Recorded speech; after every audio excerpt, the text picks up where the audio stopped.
नमस्कार बंधुरा आमी आज के बानाচ্ছি माछेर माथा और आलू दिए दम पोलाव। आमी एखाने प्रथमे माछेर माथा निये निয়েছি और आलू निये निয়েছি चारटे, सेटाके डुमो डुमो पिस करे केटे निয়েছি। एबार हलुद दिए दिচ্ছি, माछेও हलुद दिए दिচ্ছি और आलूतेও दिए दिচ্ছি और नुन दिए देব परिमाण मतन। माछेও देव और आलूटातेও देव, एकसंगेई दुटो आमी मेखे नेब। एदिके माछटार दिके जाते ना भाजार समय तेल छेटे ताई एकटु सर्षेर तेल दिए निलाम। एबार आलूटाके प्रथमे नुन हलुद दिए मेखे निচ্ছি, आबार माछटाकेও नुन हलुद और सामान्य सर्षेर तेल दिए माछेर माथाटाও मेखे निलाम। एबार कड़ाई गरम करे ताते सर्षेर तेल दिए परिमाण मतन आमी प्रथमे आलूटाके भेजे नेब। आलूटाके एकटु लालचे लालचे करे ভালো করে ভেজে নেব। আলু ভাজা হয়ে গেছে, আমি আলুগুলোকে তুলে একটা বাটিতে করে রেখে দিচ্ছি। এদিকে আমি ওই তেলের মধ্যেই আরও একটু সামান্য তেল দিয়ে মাছের মাথাগুলোকে সব ভালো করে এপিট ওপিট করে একটু লালচে লালচে করে ভেজে নিয়েছি। এবার মাছের মাথাগুলো আমি তুলে রেখে দিচ্ছি আলাদাভাবে। এখানে আমি একটা বাটিতে এই কাপ মেপে 2.5 কাপ মানে 2 কাপ আর হাফ কাপ আমি গোবিন্দভোগ চাল নিয়ে নিচ্ছি। চালটাকে আমি খুব ভালো করে ধুয়ে নেব, তারপরে এটাকে 10 মিনিটের জন্য একটু সোক করে বা ভিজিয়ে রেখে দেব। এদিকে আমি 5টা ছোট মিডিয়াম সাইজের পেঁয়াজ নিয়ে নিয়েছি আর 2টো বড় সাইজের টমেটো নিয়ে নিয়েছি। পেঁয়াজ কুচিয়ে নিয়েছি আর টমেটোটাকেও আমি পেস্ট করে দিচ্ছি। এবার আরেকটা প্যানে আমি সর্ষের তেল গরম করে নিচ্ছি পরিমাণ মতন। এর মধ্যে আমি তেজপাতা, জিরে আর শুকনো লঙ্কা ফোড়ন দিয়ে দিচ্ছি। তারপরে আমি এর মধ্যে কুচিয়ে রাখা পেঁয়াজটা দিয়ে দিলাম। এবার পেঁয়াজটাকে খুব ভালো করে একটু লালচে লালচে করে আমি ভেজে নেব।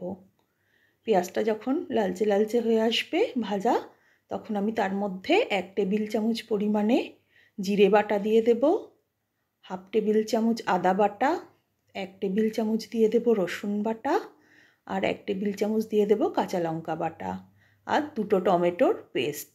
এবার সমস্ত মশলাকে খুব ভালো করে কষিয়ে নেব যতক্ষণ না অবধি মশলা থেকে তেল ছেড়ে যাচ্ছে। এবার দিয়ে দেব 1 টিস্পুন করে হলুদ গুঁড়ো, লঙ্কা গুঁড়ো আর 2 টিস্পুন দিয়ে দেব আমি এখানে ধনের গুঁড়ো পাউডার আর স্বাদ অনুযায়ী নুন আর দিয়ে দিচ্ছি একটু মশলা ধোয়া জল।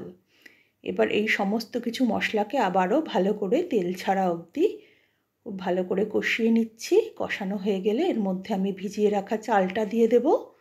চালটা দেওয়ার পর মশলার সঙ্গে চালটা বেশ কিছুক্ষণ ধরে খুব ভালো করে কষিয়ে নিতে হবে যতক্ষণ না অবধি গোবিন্দভোগ চালের সুন্দর গন্ধটা বেরোচ্ছে।